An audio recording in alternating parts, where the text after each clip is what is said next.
प्रातः सूर्यानुवाकेन सायमग्न्यनुवाकतः अपः पीत्वा तथा मध्ये पुनः प्रोक्षणमाचरेत्। सूर्यानुवाक का पाठ करते हुए प्रोक्षण, और ये प्रातःकाल करना चाहिए। शाम के समय पर अग्नि अनुवाक का पाठ करना चाहिए और प्रोक्षण आदि करना चाहिए। और मध्याह्न काल में अपः पीत्वा आदि जो मंत्र हैं उनका पाठ करते हुए मध्याह्न में प्रोक्षण आदि के द्वारा शुद्ध होना चाहिए। और इसके बाद फिर इन प्रोक्षणों के बाद अंत में शुद्ध जल से भी पुनः प्रोक्षण किया जाता है। ये बात बताई गई है। प्रातः सूर्यानुवाकेन सायं अग्न्यनुवाकतः अपः पीत्वा तथा मध्ये पुनः प्रोक्षणमाचरेत्। प्रातःकाल सूर्यश्चमा मन्युश्चमा इत्यादि सूर्यानुवाक हैं। इस अनुवाक का पाठ करें। इस अनुवाक से, और शाम के समय पर अग्नि अनुवाक से, अग्निश्चमा मन्युश्चमा आदि मंत्र हैं, उन मंत्र से अग्नि संबंधी अनुवाक के द्वारा जल का आचमन करके, और फिर मध्याह्न काल में भी ये आपः पुनन्तु इत्यादि मंत्र से आचमन करके पूर्वत प्रोक्षण करना चाहिए। और मध्य में जल से अपने अंगों का प्रोक्षण किया जा सकता है। आचमन करके इन मंत्रों से जल का आचमन करके फिर पुनः जल से अपने अंगों का प्रोक्षण करें। और सबसे अंत में मंत्र से आपः पुनन्तु, इस मंत्र से जो है ये मध्याह्न काल के अनुवाक की बात है। ये अपः पीत्वा तथा मध्ये पुनः प्रोक्षणमाचरेत्। इसके बाद फिर क्या करना?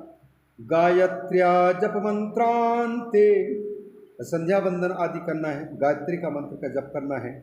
प्रातःकाल की संध्योपासना करना है।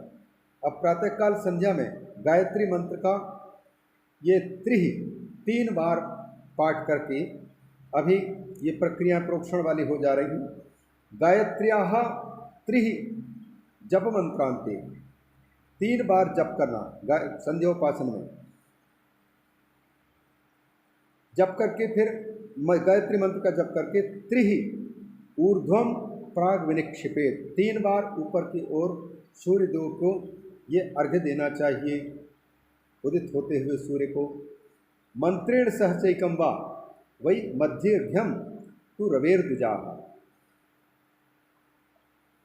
मध्याह्न काल में गायत्री मंत्र का उच्चारण करते हुए सूर्य को एक ही अर्घ्य देने का विधान बता रहे हैं। मंत्रेण सहचैकम वै मध्येर्घ्यम तु रवेर्द्विजाः अथ जाते तो सायाह्ने। अब संध्या करनी है तो सायंकाल में कहते हैं, सायंकाल आने पर पश्चिम की ओर मुख करें, क्योंकि सूर्यास्त होते समय पश्चिम की ओर सूर्य है, तो पश्चिम की ओर मुख करके बैठ जाना। पृथ्वी पर ही सूर्य के लिए अर्घ्य प्रदान करना। अथ जाते च सायाह्ने भुवि पश्चिम दिङ्मुखः उद्धृत्य दद्यात् प्रातस्तु मध्याह्नेऽङ्गुलिभिस्तथा। तो पश्चिम दिशा की बात कहते हैं। जब ये अर्घ्य देना है तो उस समय सूर्योपस्थान करते समय तो क्या करना है? कहते पृथ्वी पर ही रह करके अर्घ्य देना, ऊपर की ओर नहीं। प्रातःकाल और मध्याह्न काल के समय अंजलि में अर्घ्य जल लेना, और अर्घ्य जल लेकर अंगुलियों की ओर से सूर्य के लिए अर्घ्य देना है। अर्थात हाथ में जल लेकर के सीधे सूर्य की ओर अंजलि का जल गिरे, इस प्रकार से गिराना है, सूर्य की ओर अंजलि देना है। और नीचे जो जल गिरे उनके बारे में भी व्यवस्था दे रहे हैं। क्या क्या करना? उद्धृत्य दद्यात् प्रातस्तु मध्याह्नेऽङ्गुलिभिस्तथा, उंगलियों के द्वारा अर्थात उंगलियों को सूर्य की ओर करते हुए उनको अर्घ्य देवे प्रातः मध्याह्न के समय अंजलि में। और फिर अंगुली के छिद्र से जो ढल रहे हैं बूंद जल के, अंगुलीनां च रंध्रेण लंबम पश्येत् दिवाकरम, अंगुलियों के बीच से बीच रंध्र के माध्यम से, और जल जो गिर रहा है आगे की ओर से, वहाँ से सूर्य का दर्शन करें। दिवाकरम पश्येत्, इससे शारीरिक स्वास्थ्य की दृष्टि से नेत्र की ज्योति भी बढ़ती है, नेत्र की देखने की शक्ति यथावत बनी रहती है, ऐसे विज्ञों का कहना है। और इसके बाद फिर ये करने के बाद आत्म प्रदक्षिणम कृत्वा शुद्धा च मनम आचरेत।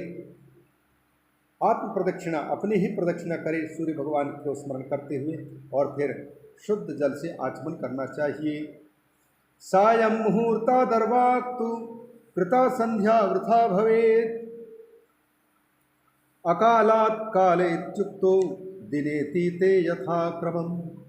अब संध्या वंदन जो करने वाले हैं उनके लिए समय का निर्धारण, कब संध्या वंदन करना उचित है और कब संध्या वंदन का फल मिल सकता है, या संध्या वंदन कब व्यर्थ कहा जा सकता है, इसका उल्लेख करते हुए रोमहर्षण ऋषि जी कहते हैं, सायं मुहूर्तात् अर्वाक्तु, सायंकालीन की संध्या यदि की जा रही है तो मुहूर्तात् अर्वाक्तु, सूर्यास्त होने के ठीक एक मुहूर्त पहले अर्थात 2 घड़ी लगभग 48 मिनट पहले यदि संध्या हो रही है, सायं संध्या, तो कहते हैं कृता संध्या वृथा भवेत्, भाई सूर्यास्त हो उसके 1 घंटे पहले संध्या वंदन संपन्न हो जाना चाहिए।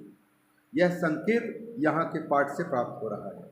सायं मुहूर्तात् अर्वाक्तु कृता संध्या वृथा भवेत्, क्यों? अकालात् काल इत्युक्तो, क्योंकि वह काल संध्या वंदन का उचित नहीं कहा गया है। इस प्रकार से उस दिन की हुई संध्या यह व्यर्थ चली गई। एक दिन की संध्या व्यर्थ हो गई तो फिर उसके लिए प्रायश्चित करना पड़ेगा। अकालात् काल इत्युक्तो दिने तीते यथाक्रमम्, अतः दिन के अतीत हो जाने पर, दिन ये अतीत पूरा मतलब सूर्यास्त होने के 48 मिनट पहले वह अकाल हो गया।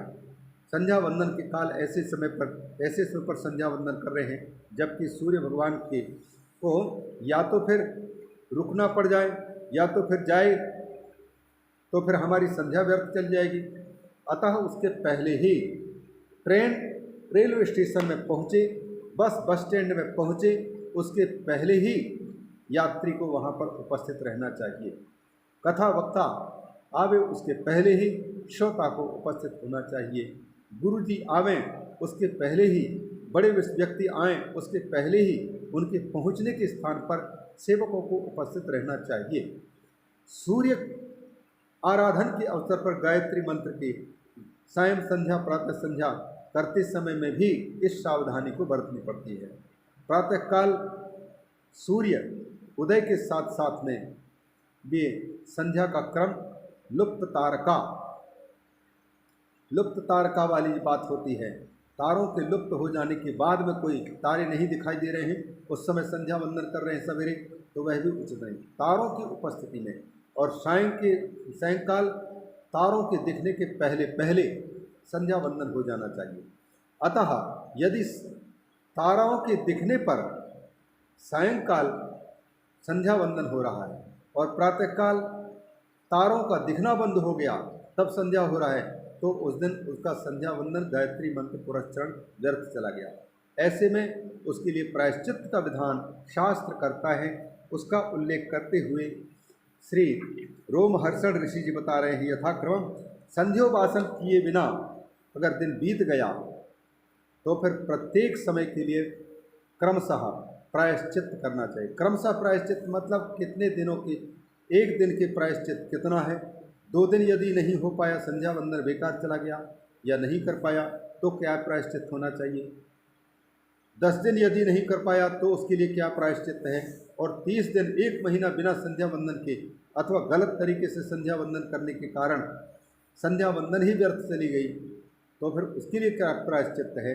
अतः क्रमशः इनका वर्णन करते हैं। दिवातीते च गायत्रीं शतं नित्यं क्रमात् जपेत्। एक दिन की संध्या यदि व्यर्थ चली गई, ठीक समय पर नहीं हो पाई संध्या, तो फिर उसके प्रायश्चित स्वरूप 100 गायत्री मंत्र का जप करके और प्रायश्चित करना चाहिए। आदशाहात् परातीतम गायत्रीं लक्ष्यमाचरेत्। मान लो संध्या वंदन 10 दिन तक नहीं हो पाया किसी कारणवश, अथवा संध्या वंदन तो किया लेकिन वह संध्या वंदन व्यर्थ गया, ठीक से नहीं संपन्न हो गया, ठीक समय पर नहीं हुआ, विधिवत नहीं हुआ, तो 10 दिन के संध्या वंदन व्यर्थ चले जाने पर 1 लाख गायत्री मंत्र करके ही प्रायश्चित हो सकता है, शुद्धि हो सकती है, ये कहते हैं। उसी प्रकार से कोई ऐसे भी हो सकते हैं जो महा आलसी हैं, महीने भर संध्या वंदन नहीं कर पाए, तो फिर उसके लिए क्या प्रायश्चित है? मासातीते तु नित्ये ही पुनश्चोपनयम चरेत। एक महीने तक यदि कोई द्विज संध्या वंदन नहीं कर पाया हो तो उसका द्विजत्व खत्म हो गया। ब्राह्मण क्षत्रिय वैश्य यज्ञोपवीत संस्कार करके गायत्री मंत्र प्राप्त करके संध्या वंदन करते रहे। अब एक महीने तक छूट गया संध्या वंदन, तो चाहे ब्राह्मण हो, क्षत्रिय हो और वैश्य हो, अब ये द्विजत्व इनका भ्रष्ट हो गया। अतः इन लोगों के लिए प्रायश्चित यही है कि फिर से उपनयन संस्कार होना चाहिए, फिर से गायत्री मंत्र प्राप्त करो।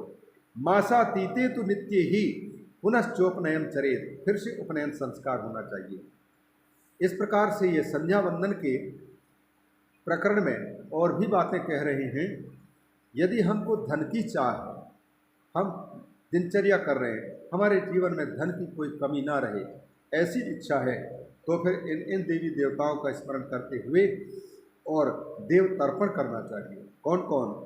ईशो गौरी गुहो विष्णुर ब्रह्मा चंद्रश्च वै यमः एवं रूपांश्च वै देवांश तर्पयेत अर्थ सिद्धये। अर्थ की सिद्धि चाहिए, धन हमारे परिवार में कम ना रहे, पर्याप्त धन बना रहे। यदि ऐसा चाहते हैं तो फिर इन देवताओं का तर्पण करना चाहिए। ईश्वर भगवान महादेव, तो इनको ईश को, गौरी माता को, गुह मतलब कार्तिकेय, विष्णु भगवान, ब्रह्मा जी, चंद्रमा जी, यमराज एवं रूपान सभी देवान, इस प्रकार के देवताओं को ये तर्पित करना चाहिए, इनको तृप्त करना चाहिए, इनको प्रसन्न करना चाहिए। देवान तर्पयेत, और क्या करे? ब्रह्मार्पणम ततः कृत्वा शुद्धा चमनमाचरेत। तर्पण करने के बाद फिर आचमन करे ब्रह्मार्पण करते हुए। ब्रह्मार्पणम ब्रह्म हविर्ब्रह्माग्नो ब्रह्मणाहुतम ब्रह्मैव तेन गंतव्यम ब्रह्मकर्म समाधिना। जो भी किया उसको भगवान को समर्पित करके और शुद्ध आचमन कर लेना चाहिए। तीर्थ दक्षिणतः शस्ते शठे मठे मंत्रालये बुधा तत्र देवालये वापि गृहे वा नियतस्थले सर्वान् देवान् नमस्कृत्य स्थिर बुद्धि स्थिरासना प्रणवम पूर्वमभ्यस्य गायत्रीमभ्यसेत ततः। अब ये सब हो जाने के बाद में क्या करना है?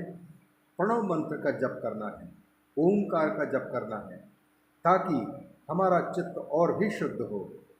तो तीर्थ में यदि कर रहे हैं तो तीर्थ दक्षिणता, तीर्थ के दक्षिण दिशा में यह कार्य करना चाहिए। तीर्थ दक्षिणता शस्ते, शस्ते मठे, और प्रशंसनीय मठ जहाँ पर साधु संत महापुरुष भजनवादी करते हैं और सबके सब अच्छे स्वभाव के हैं, उस जगह में मंत्रालय बुधा, और उसमें भी देवालय, चाहे घर में चाहे फिर पहले से नियत किए हुए स्थान में, इन सब स्थानों में पहुँच करके और सब देवताओं को पहले नमस्कार करें, बुद्धि को स्थिर करें, स्थिर करके स्थिरासन, आसन में बैठ जाए और हिले डुले नहीं। इस प्रकार के एक ही आसन में लंबे समय तक बैठने का अभ्यास रहना चाहिए। स्थिर आसन बन करके फिर सबसे पहले प्रणवम अभ्यस्य, पहले तो ओंकार का लंबे समय तक उच्चारण करके फिर गायत्रीम अभ्यसेत, फिर गायत्री मंत्र का जप करना चाहिए। गायत्री मंत्र पर आवृत्ति करनी चाहिए, गायत्री मंत्र का जप।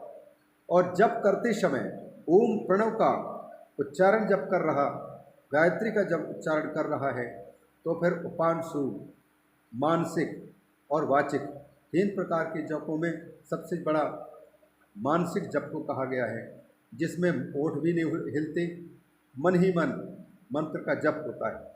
तो इनमें से जो मंत्र आसान हो, उचित हो, उसी क्रम से करना चाहिए। वाचिक भी, उपांशु भी, मानसिक भी कर सकते हैं। पहले वाचिक और इसके बाद फिर उपांशु, फिर मानसिक, ये क्रम होता है।